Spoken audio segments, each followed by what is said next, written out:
Brother, is this the same brother? You're not in the spirit, brother. Sit down. Started your false prophecy. You are a false prophet. And security, take him out of here. And he was trying to give me some illegal. When the pulpit gets messy, it's not outsiders doing the talking, it's their own people. From hidden affairs to million-dollar scams, these pastors weren't exposed by tabloids. They were exposed by the very folks who sat in their churches' seats. Number 13, Pastor Terry Hornbuckle. Let's kick things off with a pastor whose escapades came to light courtesy of not one but two members of his church. Pastor Terry Hornbuckle is the founder of the Victory Temple Bible Church located in Arlington, Texas. The church, which started with only 15 members in 1986, grew very quickly under Hornbuckle's tutelage. It was renamed Agape Christian Fellowship in 1992 and moved to a $3 million building in '99. In the year 2006, two members of his church stepped forward with allegations of drugging and seawool assault against their pastor. Another victim who wasn't a congregant at his church also accused the pastor of the same offenses. In August of the same year, Hornbuckle was found guilty of the crimes, and as punishment he was sentenced to 15 years behind bars. The red flags. Found myself literally awakening one day to the news media that there were these accusations against my ex-husband. However, in 2020, 2 days before he was due for release, the jury ruled that Hornbuckle posed a danger to his environment and was likely to commit the same crime. Hence, they recommended subjecting the former preacher to psychiatric treatment in a facility approved by the state. He is to remain there for an unspecified period. According to the state prosecution team, Hornbuckle showed a lack of insight regarding the causes of the assault. He was described as a manipulative person with a sense of entitlement and a desire to force unwanted sex on women. Number 12, Pastor Mike Todd. To do in your life, and we are in week 4 of a series we're entitling Mustard, and we're talking about the size of the faith that God needs. Pastor Michael Todd has often found himself and his church at the center of controversies. The young, dynamic pastor has often explored ways to make his church appeal to a broader audience. This has led to the adoption of unconventional methods that end up sparking outrage from the Christian community. Before becoming the lead pastor of Transformation Church in Tulsa, Oklahoma, Mike Todd served the ministry for 15 years under the founders, Bishop Gary and Pastor Debbie McIntosh. He was chosen to lead the church in February 2015 and has managed to grow 25,000 followers online and offline.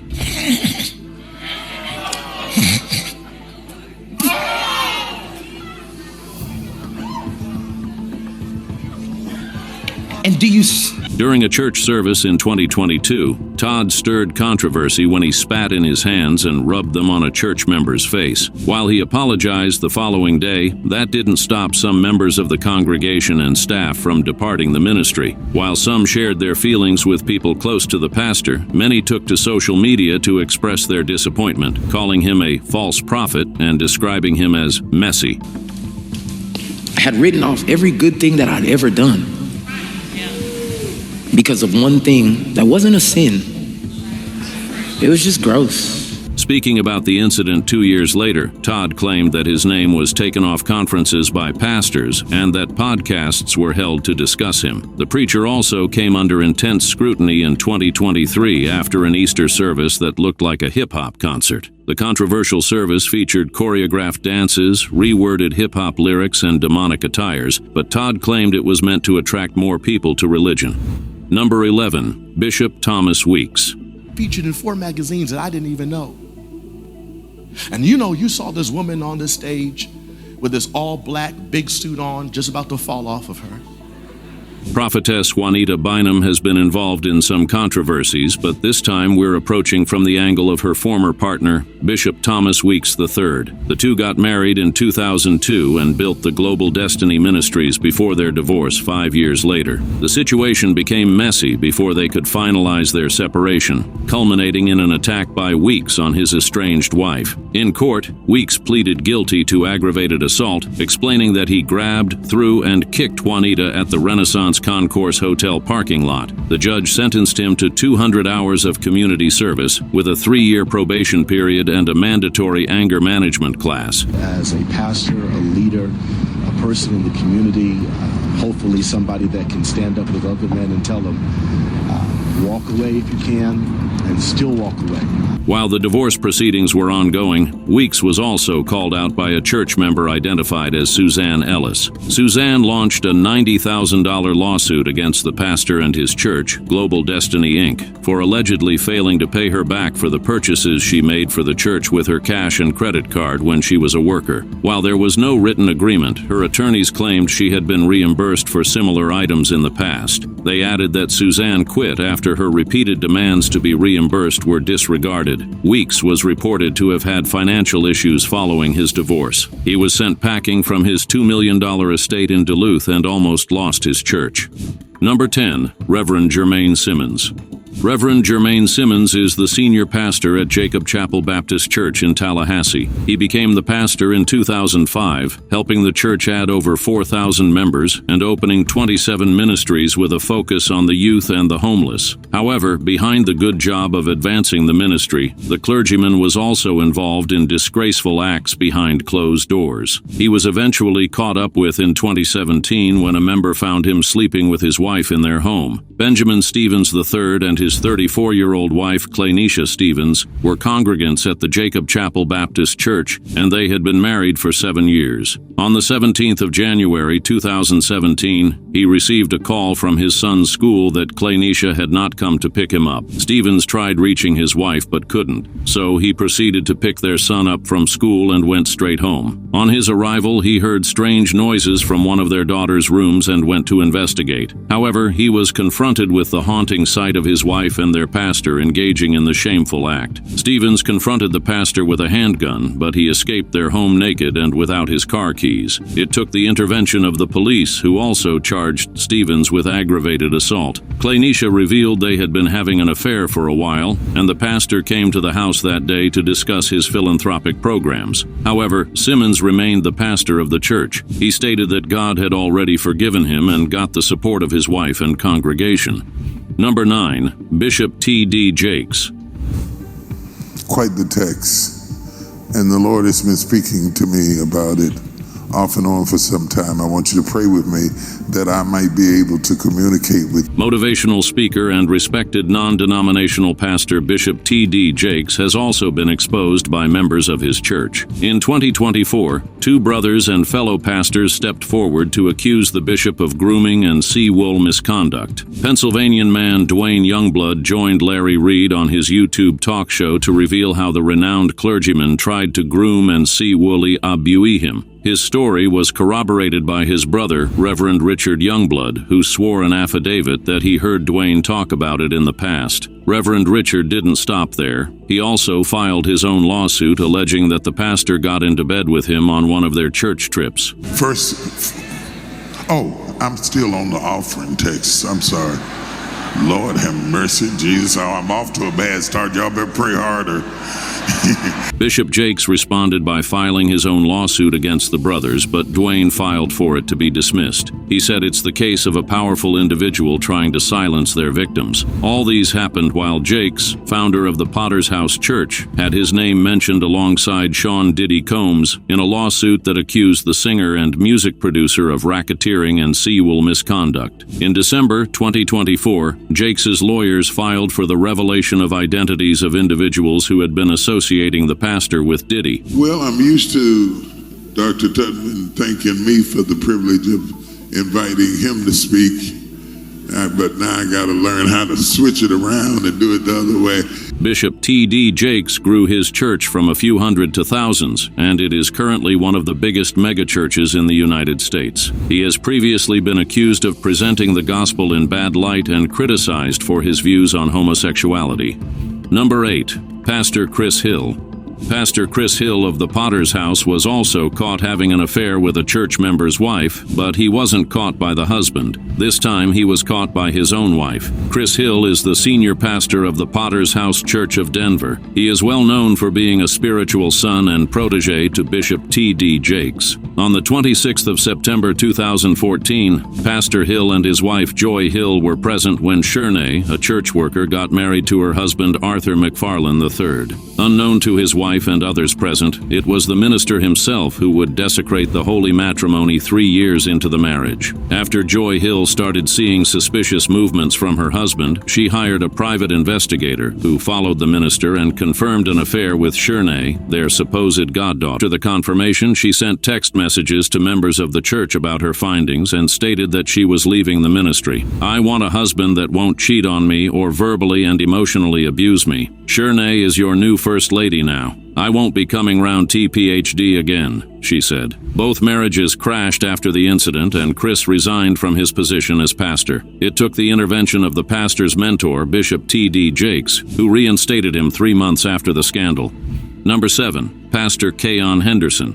Keon Henderson surged in popularity after his marriage to Shawnee Henderson, ex-wife to Shaquille O'Neal. However, the clergyman has managed to stay in the news thanks to a series of controversies regarding his preaching and actions on the altar. The pastor who oversees the affairs of the Lighthouse Church in Houston has come under fire for his teachings that aim to extract as much money as possible from members into the church's purse. In one of his more disturbing sermons, Pastor Henderson discouraged giving money to the poor. According to him, there is no blessing connected to this act. He said giving to the poor only benefits the receiver, and that the only way for the giver to receive benefits is if they gave it to the church in the form of tithes. Not only did this draw the murmur of church members, but it circulated on social media, with many finding the message odd. Dropping money, but let me tell you something. The poor will be with you always, and there is no blessing connected to blessing the poor other than getting back what you gave to them, but no multiplication. But the preacher was serious about making more money for the church. In a message to church members following the damage to the church from Hurricane Beryl, Henderson pleaded with the congregants to donate towards building a new and larger church. He demanded a donation of $2,100 from 2,100 people to reach the target of $4 million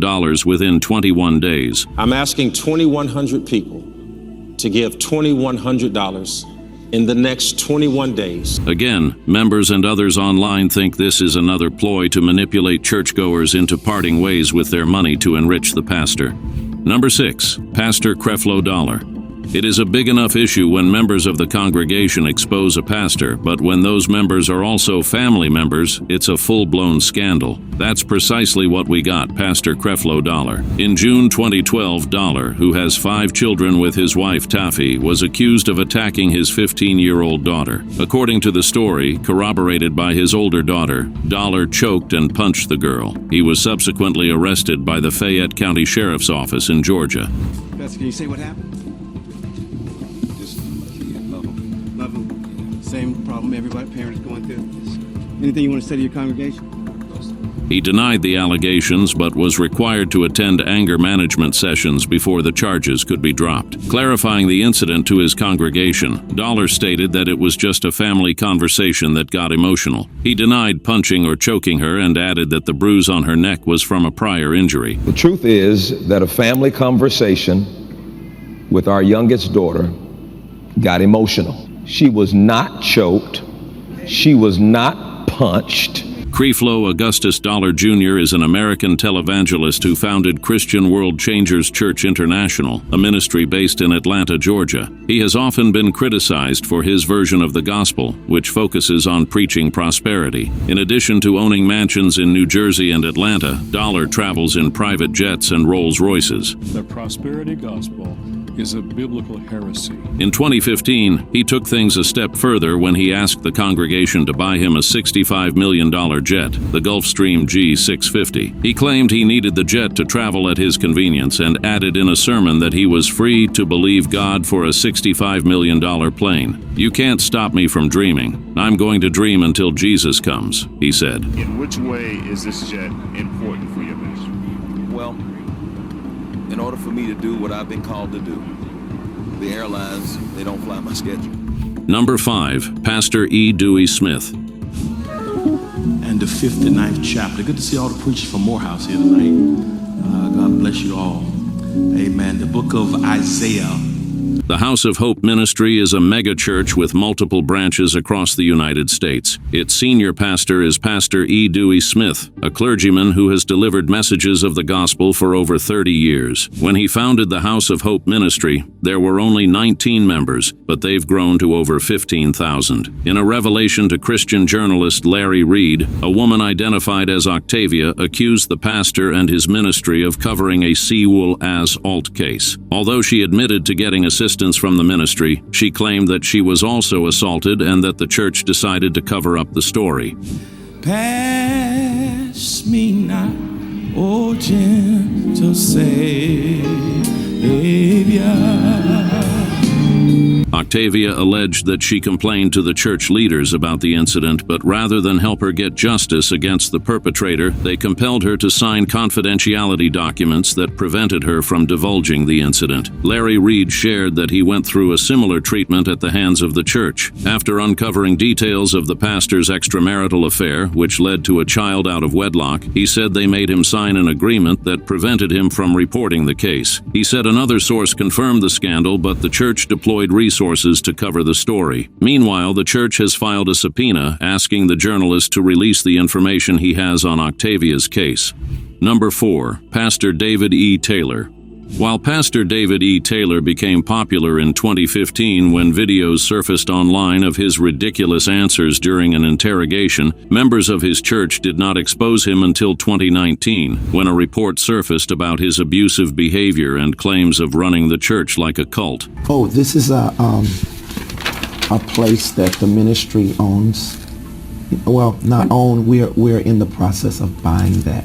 In the exposé, former workers at the Joshua Media Ministries International in Michigan, where David was a senior pastor, accused the pastor and other church leaders of manipulation, misconduct, abuse, and mismanagement. According to Chris Sorensen, a former worker, workers work multiple days in a month without sufficient rest days, leading to sleep deprivation. Sorensen said he joined the ministry because that's what he wanted. He said his decision was fast-tracked after he received a personal message from the pastor on Facebook. However, he discovered after joining the ministry that they had staff members sending the same message to thousands of people. He was expected to send 1,000 messages and help the ministry secure at least a $500 donation every day. He and 2 other former workers, Bill and Lisa Hody, added that they were taught to lie to get added benefits. They said they had to sleep in tents without basic amenities, and Sorensen claimed to have witnessed the physical and verbal abuse of members by the pastor. Gospel singer Vicky Yohei, who had been in a relationship with Pastor David, also accused him of abuse and Seawolf manipulations. In the infamous 2015 interrogation, Pastor Taylor came under fire when he repeatedly gave multiple answers to questions and refused to answer others. I'm sorry.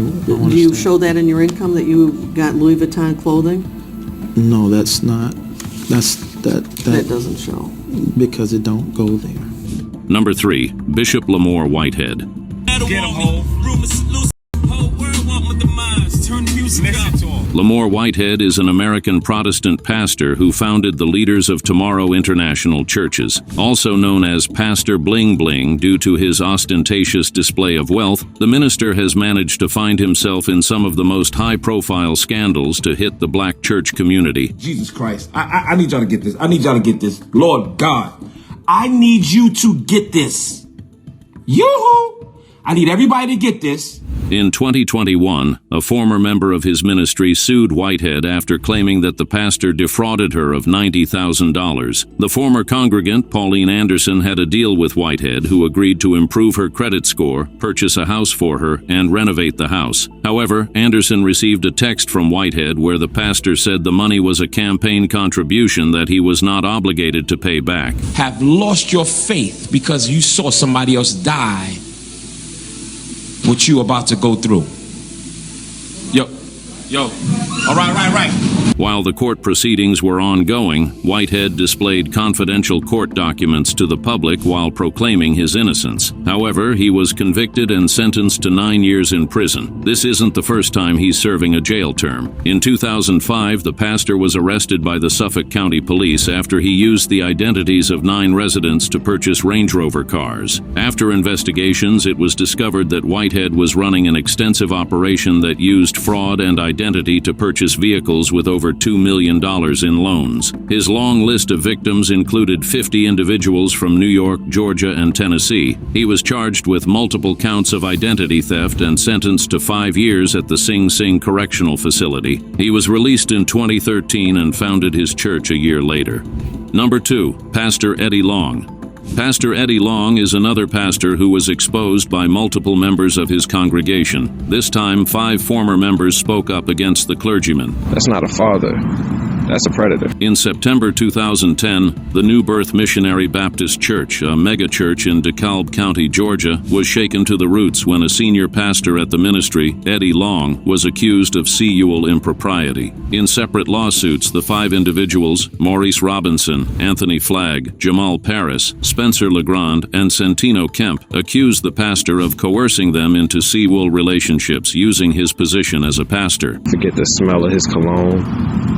And I cannot forget the way that he made me cry many nights when I drove in his cars on the way home, not able to take enough showers to wipe the smell of him off of my body. According to the men, he justified everything he did and said with the scripture. They said his actions included paying them, buying them gifts, and covering the expenses for their trips abroad. The pastor failed to speak on the accusations but suggested readiness to fight back in a statement saying, "I have devoted my life to helping others, and these false allegations hurt me deeply." The lawsuits were settled out of court with the terms undisclosed to the public. Portrayed myself as a perfect man, but I am not the man that's being portrayed on the television.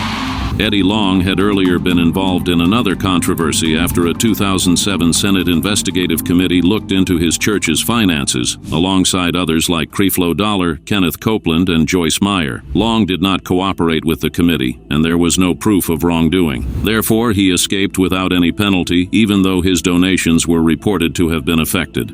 Number 1, Pastor John Gray. You had to live this book. And nobody knows the cost of having to live that book. And the book champion won. Pastor John W. Gray is an associate pastor of Lakewood Church, America's largest single-venue church based in Houston, Texas. The Cincinnati-born clergyman is also the senior pastor of Relentless Church in Greenville, South Carolina. Rumors spread online in 2018 and 2019 that Pastor John Gray was cheating on his wife, Aventer Gray. The marriage went through a rocky part, and they almost went their separate way before reconciling. The minister took responsibility and stood in front of his congregation to confess to them how he was having a hard time being a good husband. We had to keep smiling because even though we were struggling, even though I was failing as a husband, I was already in front of the people, and the people can't really receive my brokenness, he said. Now, just this week, news leaked that Pastor Gray had received a letter from an attorney from the Carpenters, a letter claiming that Relentless Church is behind on lease payments and is being evicted. His wife, Aventer, admitted to considering divorce before having a change of mind after praying. She stated that she was standing by her husband and that she was avoiding the temptations of the devil. The devil is a lie. I'm standing with my husband. Was I upset? Yes. Was I heartbroken? Yes. But you better learn how to get in there for the better and worse, so when the worst shows up, you don't run away, she said. Some months after the incident, she got a Lamborghini truck gift from her husband as an appreciation for standing by him during the tough period. However, they would be drawn into another scandal when YouTuber Tasha K revealed the pastor was having another affair with a masseuse. They declined to comment, and it was all swept under the carpet. When church members expose pastors who are supposed to improve their spirituality, it signals a disturbing case of people breaking the trust others have in them. Thankfully, some of these pastors have taken steps to make things right. Some are, however, not that lucky, having to face the consequences of their disgraceful actions. A welcomed development that serves to deter others. But if it doesn't, let's hope more church members are willing to speak out against the injustices of their supposed spiritual leaders because, as always, we'll be here to bring you the cases. Don't forget to like the video.